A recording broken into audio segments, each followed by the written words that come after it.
ലളിതാ സഹസ്രനാമത്തിലെ 90ാമത് ശ്ലോകം.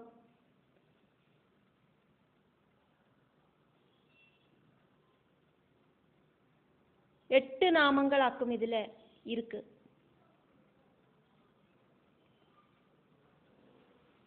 சைதன்ய சக்தியாயிருக்கிற தேவி, ஜீவனோடு ரூபமே ஆயிருக்கிற தேவி,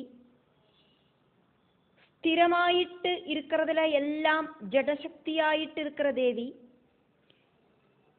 காணப்படுற எல்லாத்திலையும் நாமரூபங்களுக்கு அப்பாற்பட்ட சக்தியாயிட்டு இருக்கிற தேவி, வேத மாதாவா இருக்கிற காயத்ரி தேவி, காயத்ரி மந்திரத்துல முதல் 3 பீஜங்களா இருக்கிற தேவி, காயத்ரி சொல்லற 3 சந்தியகளும் தேவிதான். காயத்ரி மந்திரம் பிராதகாலத்திலையும் மத்தியான காலத்திலையும் சாயங்காலத்திலையும் மட்டுமே சொல்லப்படுறது. அந்த 3 சந்திகளும் திரிசந்திகளும் தேவிதான். காயத்ரி உபாசனை செய்யற பிரம்மஜர்களால சூழ்ந்து நிற்கப்பட்டவளும் தேவிதான். இப்படி எல்லாமாக்கும் வாக்தேவிகள் தேவியை ஸ்துதிக்கிறா. சிச்சக்திச்சேதனாரூபா ஜடசக்திர்ஜடாத்மிகா காயத்ரி வியாஹ்ருதி சந்தியா திஜவ்ருந்த நிஷேவிதா. 416லேருந்து 423 வரைக்குமான நாமங்களாக்கும் இதுல இருக்கு. ஸ்லோகங்களுக்குள்ள இருக்கிற நாமங்கள், அந்த நாமங்கள் எதெல்லாம் பதங்கள் கூடி சேர்ந்ததாக்கும் அப்படிங்கிறத பார்க்கலாம். சித் சக்திஹி, சித் பிளஸ் சக்தி, சித் சக்திஹி சேதனாரூபா ஜடசக்திஹி ஜட ஆத்மிகா காயத்ரி வியாஹ்ருதிஹி சந்தியா திஜவ்ருந்த நிஷேவிதா. இத்திரயமாக்கும் இதுக்குள்ள இருக்கிற நாமங்களுக்குள்ள இருக்கிற பதங்கள். நாமங்களுக்கு நடுவில் பதங்களை பிரிக்காமையாக்கும் நாமங்களை சொல்லணும். இருந்தாலும் எதெல்லாம் பதங்களாக்கும் அதில் இருக்கு அப்படிங்கிறத தெரிஞ்சுண்டு அந்த நாமத்தை சொல்லறத தவறுகள் வராம தவிர்க்கலாம். சித் சக்திஹி, சித் சக்தி, சேதனாரூபா ஜடசக்திஹி ஜடாத்மிகா காயத்ரி வியாஹ்ருதிஹி சந்தியா திஜவ்ருந்த நிஷேவிதா. 416வது நாமம் சிச்சக்திஹி, சைதன்ய சக்தியாய் இருக்கிறவள் தேவி, வித்யையையும் அவித்யையையும் ஆட்சி பண்ணற சக்தி ரூபிணியாய் இருக்கிறவளாக்கும் தேவி. சித்தே சக்தியாய் இருக்கிறவள். சித்து அப்படின்னா சுத்த ஞானம், பிரம்ம ஞானம். இந்த உலகத்துல இருக்கிற விஷயங்களை தெரிஞ்சுக்கிற ஞானம் அப்படிங்கிறது அவித்யா ஞானம். பராபிரமத்தை தெரிஞ்சுக்கிற ஞானம் அப்படிங்கிறது பிரம்மஞானம் அப்படிங்கிற வித்யா. வாக்குகளாலையும் மனசாலையும் எத்திப்படுறதுக்கு சாதிக்காத பரபிரம்மஸ்வரூபிணியா இருக்கிறவளாக்கும் தேவி. சித் சக்தியிலேந்தாக்கும் ஞான சக்தி, இச்சாசக்தி, கிரியாசக்தி எல்லாம் உண்டாகிறது. சித் சக்தியில இன்க்ளூட் ஆக்கும் இந்த எல்லா சக்திகளும். விஷய ஞானம் வேணும், செய்யணும் அப்படிங்கிற ஆக்ரகம் வேணும். இச்சாசக்தியோடு பலத்தாலேயாக்கும் எந்த ஒரு விஷயத்தையும் செய்யறதுக்கு சாதிக்கிறது. எக்ஸாம்பிளுக்கு நமக்கு தெரிஞ்ச மாதிரி பார்க்கணும் அப்படின்னா காலையில எந்திருந்தா பல்லு தேய்க்கணும் அப்படிங்கிற ஞானம் வேணும். பல்லு தேய்ச்சுதான் ஆகணும் அப்படிங்கிற உறுதி வேணும். அப்படி இது ரெண்டும் கூடி சேர்ந்தாலாக்கும் நம்ம பல்லு தேய்ப்போம். ஏதொரு விஷயத்துக்கும் இந்த 3 சக்திகள் அப்படிங்கிறது மஸ்ட். வித்யையும் அவித்யையும் இன்க்ளூட் ஆக்கும் சிச்சக்தியில இருக்கு. 417வது நாமம் 5 அக்ஷரங்களோடு கூடின நாமமாக்கும். இது சேதனாரூபா. 416வது நாமத்தை பார்த்தோம், சித் சக்திஹி. கூட்டிச்சேர்த்தி சொல்லர்த்த சிச்சக்தி அப்படின்னு. அதோடு கூடி அந்த விசர்க்கம் அங்க வர்றதுனால அதோடு கூடி சேர்த்து சொல்ல வேண்டியதாக்கும் இந்த நாமம் சேதனாரூபா அப்படிங்கிறது. அப்ப 416 417 நாமங்களை கூட்டி சேர்த்து சிச்சக்தி சேதனாரூபா அப்படின்னு சொல்லப்படுறது. சிச்சக்தி சேதனாரூபா. சேதனா கிடையாதுங்க, அங்க அமர்த்தி சொல்லணும். விசர்க்கம் இருக்கிறதுனால அந்த சேதனா அப்படிங்கிறத அதோடு கூடி லிங்கு பண்ணி சொல்லணும். அப்போ சிச்சக்தி சேதனா ரூபா அப்படின்னு அந்த நாமம். 2 நாமங்களை கூட்டி சேர்த்தின நாமம். இப்போ 417வது நாமம் சேதனா ரூபா அப்படிங்கிறத நம்ம தெரிஞ்சுண்டு இந்த நாமங்களை சொல்லலாம். இந்திரியங்களை ஆட்சி பண்ற சைதன்யம், அதாவது பிராணசக்தியா இருக்கிறவளாக்கும் தேவி. எல்லாத்திலையும் தேவி இருக்கா. தேவியோடு சைதன்யத்தாலேயாக்கும் மாற்றங்கள் உண்டாகிறது. அசையறது அப்படிங்கிறதுக்கு அந்த சேதனா சக்தி அப்படிங்கிறது மஸ்ட். சிருஷ்டி ஸ்திதி சம்ஹாரம் எல்லாம் தேவியோடு சேதனையால நடக்கிறது. தேவி மகாத்மியத்துல உத்தம சரிதத்துல பஞ்சமோத்தியாயத்துல தேவி தூத சம்வாதத்துல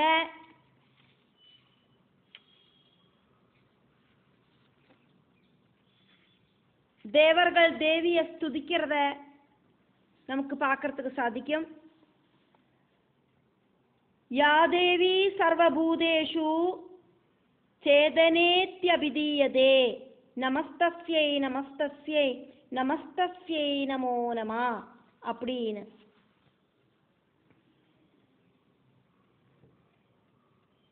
தேவியோடு சேதனையாலே ஆக்கும்.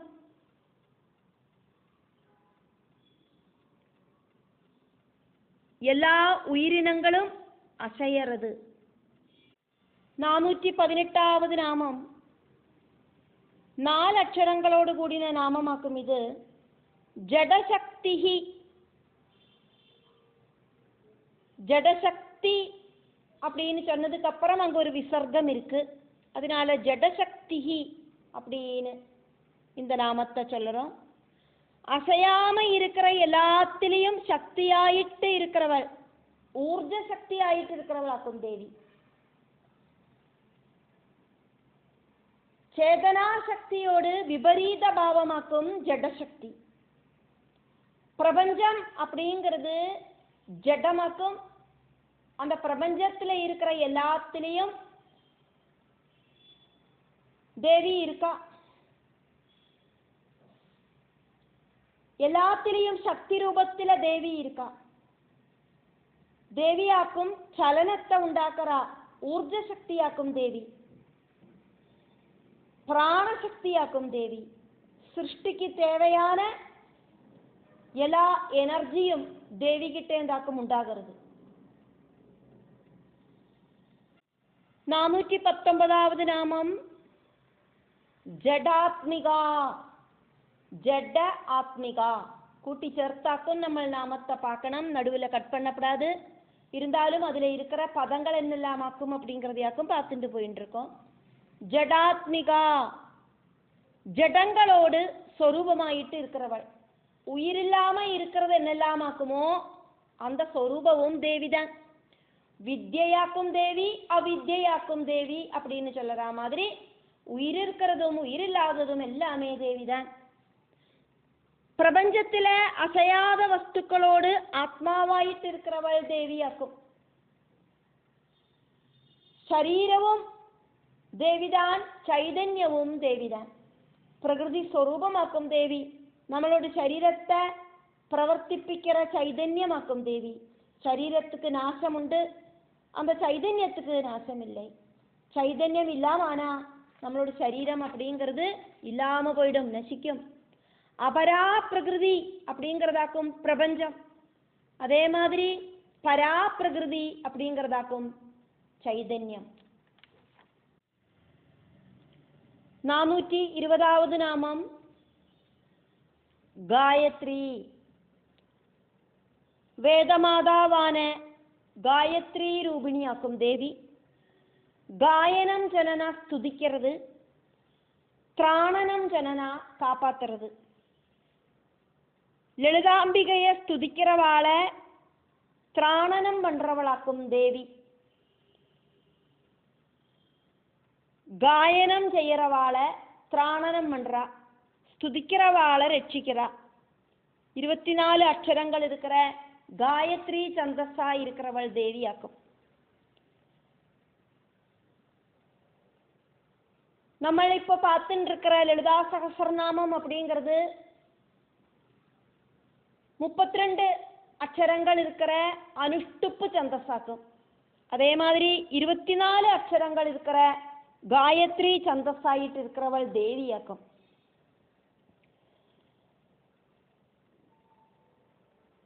காயத்ரி மந்திரம் சொல்லறவாள தேவி காப்பாத்துவள், கைவிட மாட்டா.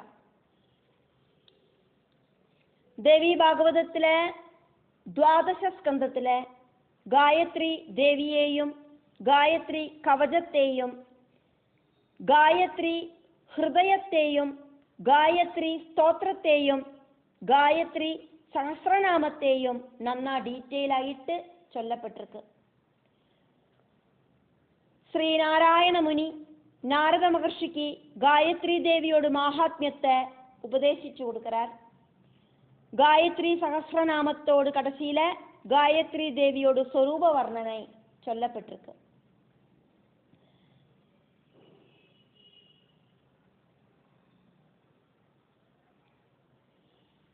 ஹிரண்யவர்ணா ஹரிணி ஹ்ரீங்காரி ஹம்சவாகினி சௌமவஸ்திர பரீதாங்கி க்ஷீராப்தி தனயாட்சமா காயத்ரி சைவ சாவித்ரி பார்வதி ஜ சரஸ்வதி தேவகர்ப்ப வராரோஹா ஸ்ரீ காயத்ரி பராம்பிகா.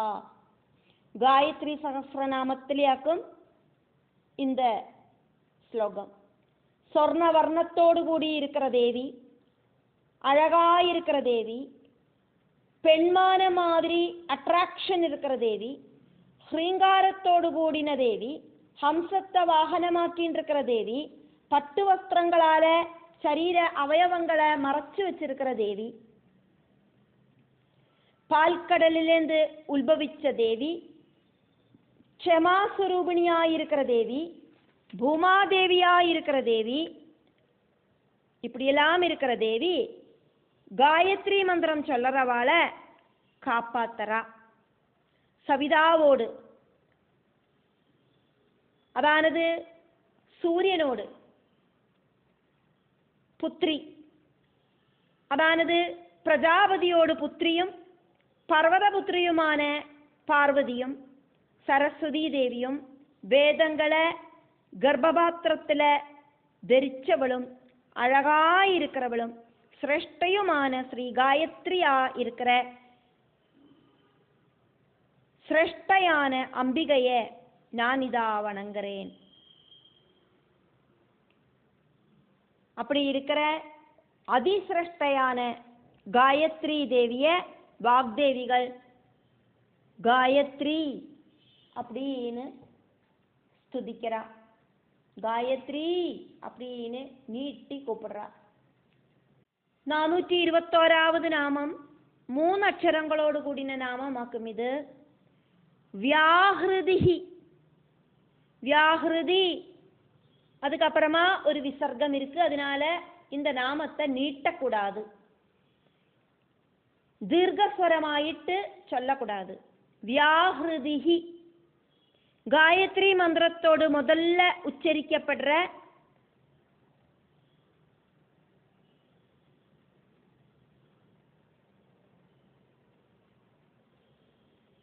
ஓம் பூஹு புவஹா ஸ்வஹா இதோடதும் மகஹா ஜனஹா தபஹா சத்யஹா இதோடதெல்லாம் ரூபமாயிட்டு இருக்கிறவள். வியாஹிருதி அப்படின்னா மந்திர உச்சாரணம். தேவியோடு நாமம் அப்படிங்கிறது മന്ത്രമാക്കും. അത് ശരിயான രീതിയിൽ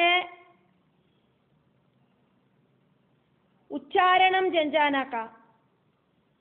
தேவியோடு சாநித்தியம் உண்டாகும். தேவியோடு நாமம் அப்படிங்கிற மந்திரத்தை ശരിயான രീതിയിൽ ഉച്ചരിക്കலை அப்படின்னா ദോഷം ഉണ്ടാകും. എല്ലാ മന്ത്രങ്ങളോടും ഉത്ഭവം ഓങ്കാരത്തിലേന്താക്കും. പ്രപഞ്ചത്തോട് ഉത്ഭവമേ പ്രണവ ശബ്ദത്തിലേന്താക്കും. ശബ്ദത്തിലേന്താക്കും രൂപമുണ്ടാച്ച് ശബ്ദം அப்படின்னா നാമമാക്കും. அதனாலேயாக்கும் നാമം ജപിക്കർത്ത അതിനോട് ദേവതയോട് സൂക്ഷ്മരൂപം പ്രകടമാകരുത്.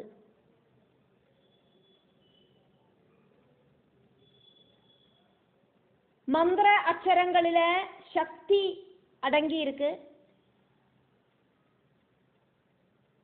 அதிபராசக்தியோடு சக்தி பிரபாவம் ஓரோ மந்திர அச்சரங்களிலேயும் ரொம்பி நிற்கிறது. மந்திரம் உச்சரிக்கிறத தேவியோடு சக்தி சூக்ஷ்ம ரூபத்தில் பிரத்யட்சமாகிறது. அதனால தேவிய வியாஹிருதி அப்படின்னு வாக்தேவிகள் ஸ்துதிக்கிறார். 422வது நாமம் 2 அக்ஷரங்களோடு கூடின நாமமாக்கும். இது சந்தியா. சூரியன் வழி காணப்படுற சமயத்தோடு தேவியான சந்தியா. சந்தியா டைமில் காயத்ரியால தியானிக்கப்படേണ്ടവൾ. ഗായത്രി മന്ത്രം ചൊല്ലി സന്ധ്യാനേരത്തിൽ ദേവിയെ ധ്യാനിക്കണം. ബ്രഹ്മാവോട് മാനസപുത്രി 1 വയസ്സിருக்கிற കന്യകയാക്കും സന്ധ്യ. രാത്രിയും പകലും കൂടിച്ചേരற സന്ധിக்கிற സമയമാക്കും സന്ധ്யை. സൂര്യൻ അസ്തമിக்கிறத ഉണ്ടാகிற രാത്രി, அதே மாதிரி சூரியன் உதிக்கிறத உண்டாகிற பகல். அந்த பகலும் ராத்திரியும் சந்திக்கிற சமயத்தை சாயம் சந்தியா அப்படின்னு சொல்லப்படுறது. அதே மாதிரி ராத்திரியும் பகலும் சந்திக்கிற சமயத்தை பிராத சந்தியா அப்படின்னு சொல்லப்படுறது.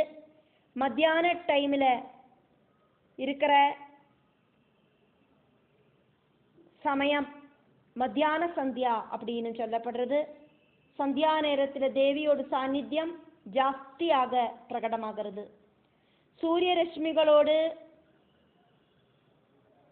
பிரகாசமில்லாத தன்மையால உண்டாகிற இருட்டும் அந்தரீட்சத்தில்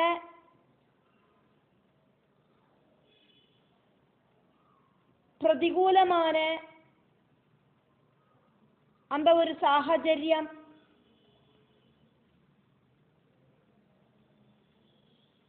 உண்டாகிறது. பிரபஞ்ச வஸ்துக்களில் அந்த டைமில் விபரீதமான பரிவர்த்தனம் நடக்கிறது. இந்த அபகடத்திலேருந்து பிரபஞ்சத்தையும் பிரபஞ்சத்தில் இருக்கிற பதார்த்தங்களையும் காப்பாற்றுறதுக்கு தேவி சந்தியா அப்படிங்கிற பேரில் பிரத்யட்சமாகிறா. காளிகா புராணத்தில் பிரம்மாவோடு மனசிலேந்து உத்பவிச்சவளாக்கும் ரொம்ப ரொம்ப அழகாயிருக்கிற சந்தியா தேவி.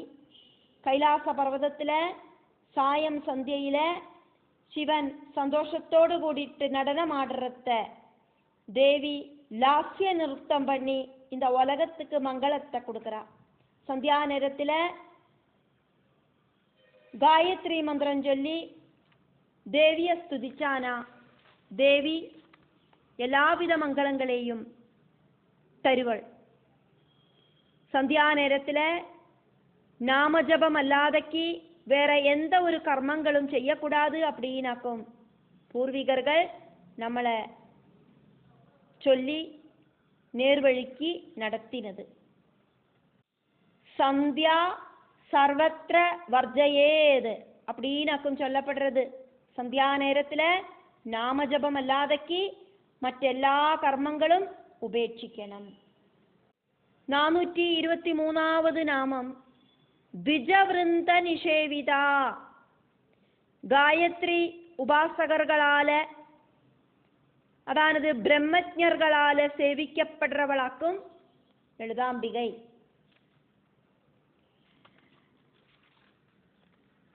ദ്വിജൻ அப்படின்னா 2 ஜென்மம் இருக்கிறவா. ദ്വിജവൃന്ദ നിഷേവിത அப்படின்னா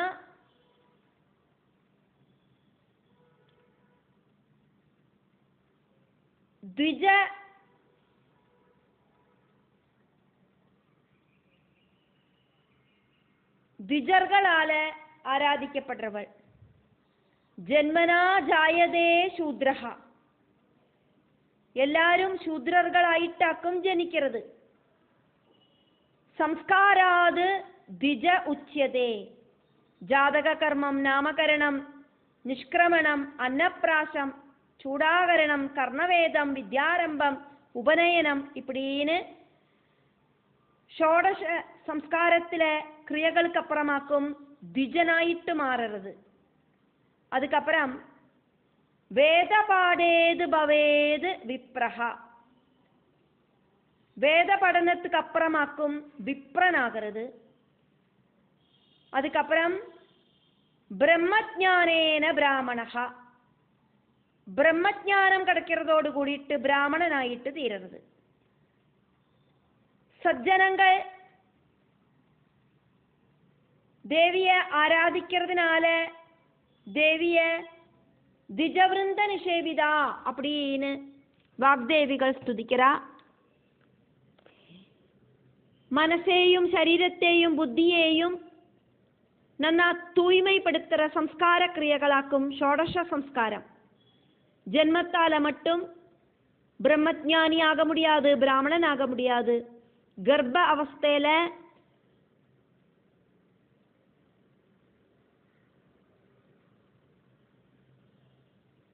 രണ്ട് സംസ്കാര കർമ്മങ്ങളുണ്ട്, പുംസവനം, സീമന്തം.